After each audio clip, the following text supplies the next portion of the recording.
Hey friends, I know we're starting a few minutes late and I really appreciate you being patient with me. Okay, there we go. We've got some light going on. I've had some technical issues with my computer because, I'm still learning. So I am really excited to be doing this. Day one of our Healthy Easy Meal Plan Challenge. I'm so excited to be doing this. And sharing this with you. And I hope this is something that you find really valuable too. So I'm going to put on my glasses because they're sitting on top of my head and it's much easier for me to see my computer screen with my glasses on. And I'm going to share my screen with you. Okay. And I'm going to make sure that I am sharing my screen with you I got to make sure that everything is working fine. Okay, there we go. So let me share my screen with you. We're going to talk about the first step to healthy, easy meal planning. And want to make sure that I get all of it right, all of the information shared with you. So I'm going to go full screen. Here we go. And I'm going to make sure that this is working. Okay, awesome. It's working, and I'm so happy that I've figured this out finally. So the Healthy Easy Meal Plan Challenge. Here is your first step to healthy, easy meals on autopilot. And what I want to talk about really is the 80-20 rules of meal planning. If you've ever heard of the book, The 80-20 Principle, I have it.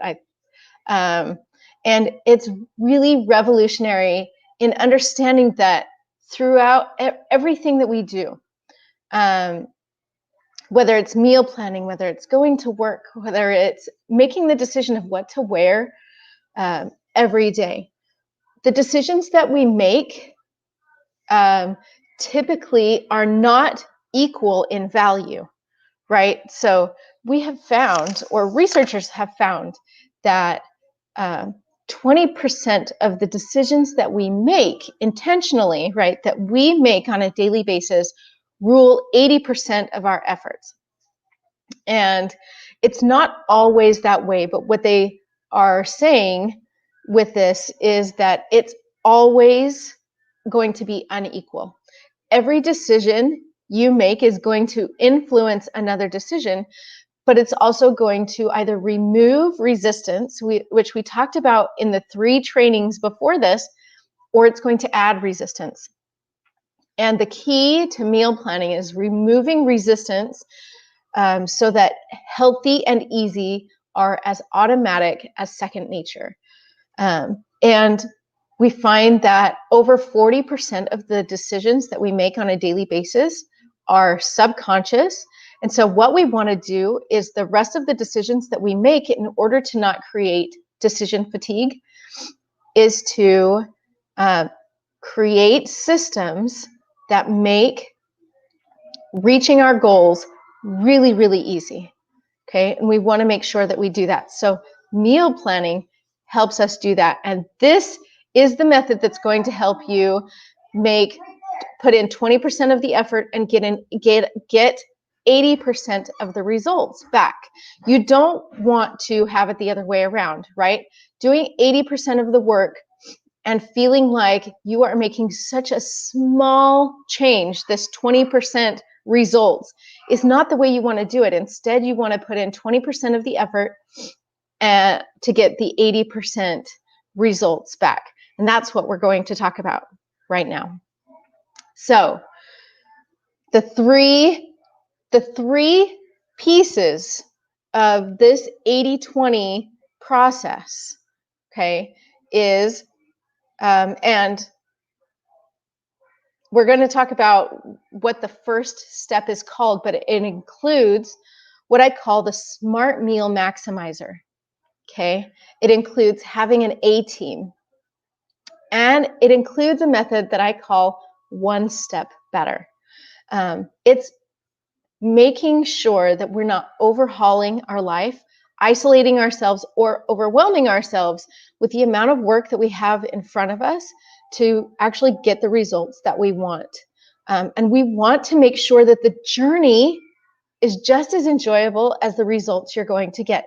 Because too often we look at the results as the only source of our happiness, right? The only, when I get this done, then I'll be happy. We think that that end result is the end all be all, but that is not the case in anything in life. So excuse me while I go off on a tangent for a minute. But this meal planning is one of the small systems that you can put in place to feel better in your skin, to enjoy your relationships more, to feel more productive at work, to feel more productive at home, and have more time for the things that matter more, that matter most, right? And those are the things that we want our life to be filled with. So we want to put these systems in place to make sure you get those results. And the first step starts with intention. Now that's not the name of the first step. I'm going to talk about 3 powerful P's. So I am holding you on just a little bit longer because I want you to stick with me. So please do. And please make sure that you've printed off the meal plan challenge guide. Okay. And I am not prepared. It looks like my family has moved my guide somewhere, or I have moved my guide. It's probably me. I can't blame it on anybody else. So make sure you print off that guide, and we're going to follow with the first step today. But what I want to share with you is this, that the intention of creating positive change is so important to everything that you do when you're thinking about it and becoming what you do when you're not thinking about it, right? It is what Jimmy Chin says is intention becomes capacity and talent and intelligence to actually create what you're working towards. And intention is really, really important in everything that we do. And so the best intentions, we want to actually follow through with that. So that's why this step is your first and most important step. And the first step to your healthy, easy meals is planning. Now, my course, my digital course that I offer is called Family Meals Made Easy. And the first step, or the first piece of the framework, is planning. Okay? Nothing happens without a plan. Nothing without intention. Nothing worth the value of that intention. Right now we're getting really, now I'm getting, I don't know, a little abstract. But anything of value requires some time preparing yourself and preparing whatever you want to have happen to actually get the results you want. So try as you might to combine this step with your cooking process. It only adds stress, it only adds overwhelm, and it only adds resistance, which means you are going to reach for convenience over intention every time. Okay, so I want you to know how very important that is, and how capable you are of doing this by adding just a few things to your day in little segments will help to free up more time in the future. So I know right now you're thinking to yourself, I do not have the time to plan meals. But I'm telling you right now, if you don't have the time to plan meals, then you have the time to stand in the kitchen for, let's say, 2 hours because you are preparing the food you want to cook. If you really want a healthy lifestyle, you are preparing more, you are cooking more, and you are cleaning more, and you are doing it all by yourself. And that is not a healthy lifestyle, okay? Otherwise, you are isolating yourself from your family. thinking that the things that you want to eat are different from the things your family wants to eat. And I'm here to tell you right now, they want to eat with you. They need your connection just as much as you need that healthy food. And they need that too. This will set them up for success later on. And so if you can create that long-term vision for yourself, that is why you need this planning step in your meals. Because balance really is what you're aiming for here. So we're going to, in the Smart Meal Maximizer, what I help you to do is balance both the nutrients with the non-nutrients. We have food actually that we eat that is called anti-nutrient.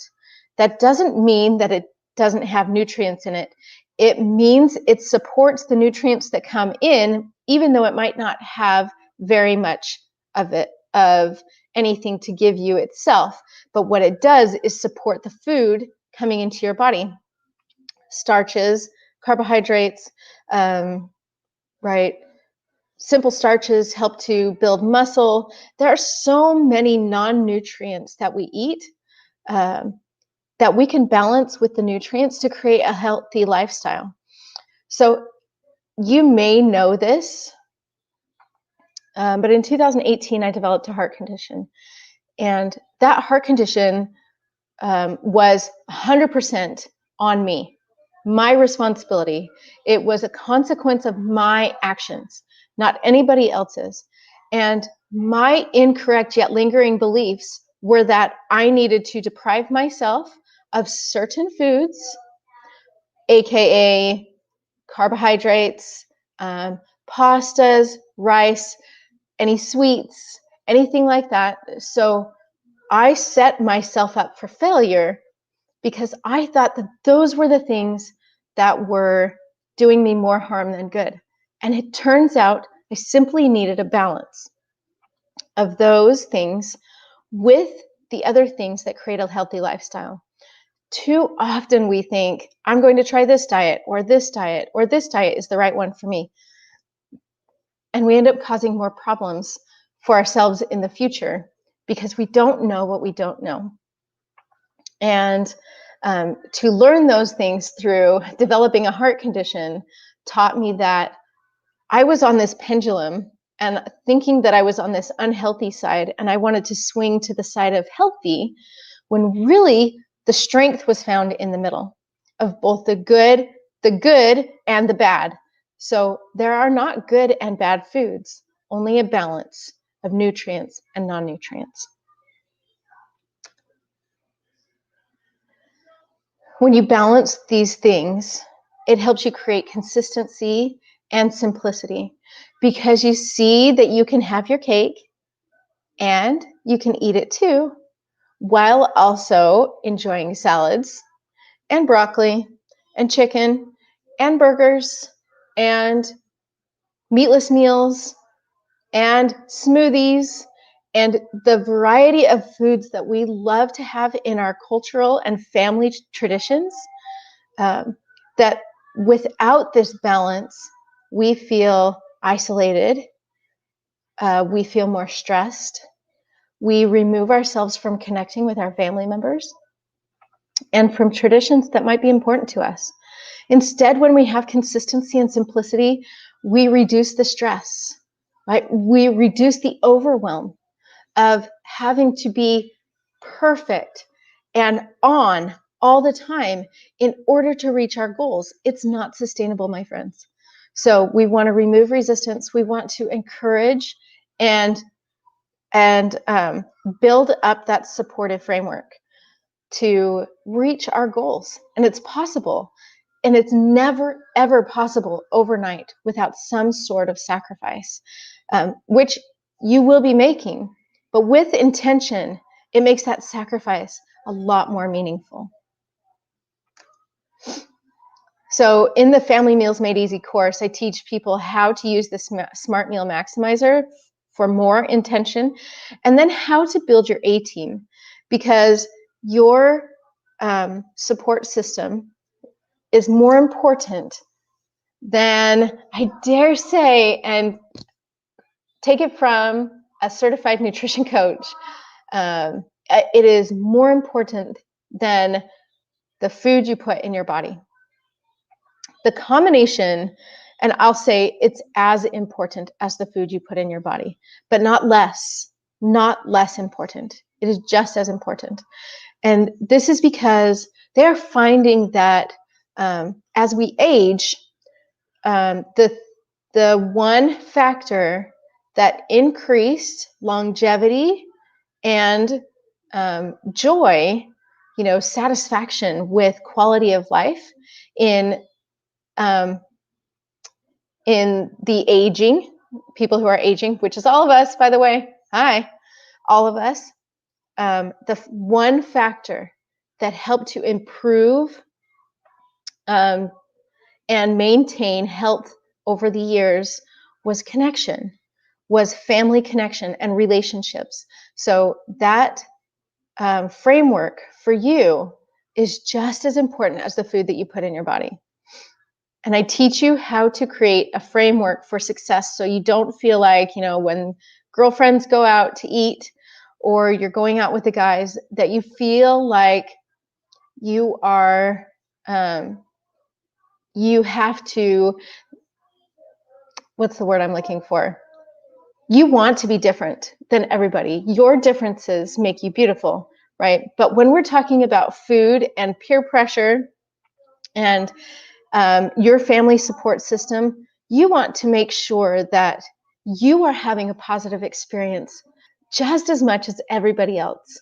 And if you feel like you are separate from the group, and if you have to exercise that willpower, you're going to exercise a muscle that will only last you so long. And that experience won't be as positive for you because you feel like you have to be different in order to be healthy. And in this case, you do not. You can celebrate your differences in other ways. In this, you do not have to do that. But instead, you can build that support system. And I'm sure they will want to support you. And they might even join you. Because if you joined one of my trainings last week, we talked about New Year's resolutions and goals that people set. And the New Year's resolutions, we found at the end of the year, researchers found that less than 7% of people followed through and succeeded with their New Year's resolutions. That is abysmal. And especially when 90% of people set health goals as New Year's resolutions, that means people keep setting the same goals over and over and over again. Now tell me, I would love to know in the chat if this is something that you've done too, because I'm guilty of it as well. I didn't know what I didn't know. And I thought by isolating myself and restricting certain foods that I was eating that I was being healthy. I have found since then that that is not true.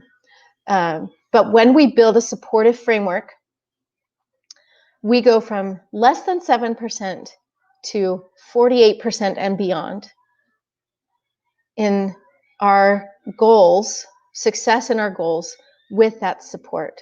That's so high and so very important. So your environment, right, and your framework trumps willpower and money invested combined. And I am here to tell you right now, from someone who has invested a lot in their health, if my environment is not supportive of my goals, then it doesn't matter how hard I try to exercise that willpower muscle and how much money I've invested. If I don't have a personal chef here at home, if I don't have someone constantly telling me or helping me or supporting me in what I'm working towards, then I may as well kiss my goals and my resolutions goodbye, because this right here is so very, very important. I like to say that a lot, don't I? Okay, so the last thing that I wanted to talk to you about in our planning step is the one step better.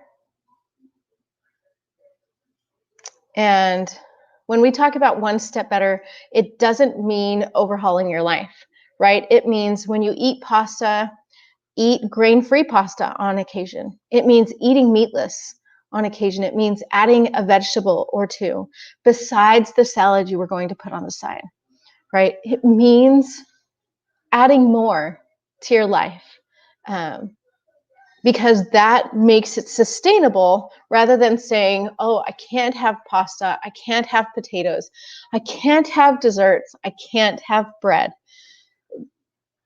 The moment we tell ourselves we can't do something, that's the only thing you think about, right? So, so when we make things one step better, you can have your grandma's lasagna. And when you add an extra vegetable to the lasagna, or you make the noodles grain-free, or you make them zucchini noodles, or there are so many ways to create variety that you can find things that you love just as much as grandma's lasagna, or maybe even more. And you can find that you are adding to your life, not taking away, and naturally removing resistance, because when we add, studies have shown that when we add positive things in our life, it naturally removes the negative. So when we are adding a salad to our day or a salad to the meal, we are naturally removing something else we may have put in its place that adds more resistance. And since we want to remove that resistance and create an easier path, this one step better method helps us do just that. So it helps us develop a positive relationship with food, not saying that something is good or bad, simply balancing the nutrients and the non-nutrients, right? And then helps us to be able to embrace and celebrate our cultural traditions and our family traditions. For example, and this is a funny example.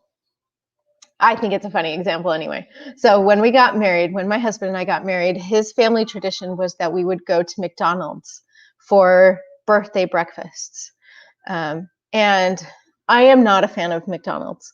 That is all I will say. So we would go. It's not my favorite, but it's a family tradition. And we didn't go to McDonald's any other time. McDonald's was just a birthday tradition. So when we added this as a birthday tradition, nothing happened. My health didn't change. It was a one-time thing. We balanced it with other things. I could have a salad for the next meal, right? It just was a matter of making it intentional and creating a positive relationship with food, knowing that I wasn't falling off the bandwagon if I made one bad mistake or went to an unhealthy restaurant, right?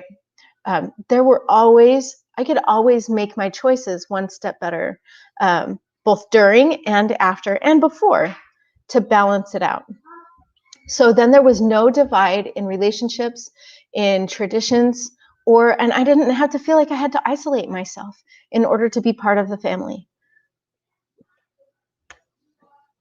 So I hope that now, I don't know what happened. I swear that, and maybe I missed it at the very beginning, but the first step is planning.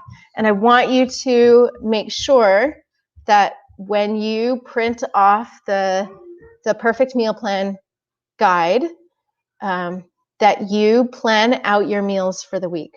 That is your first step. So your action step for today is to plan your meals for the week, okay?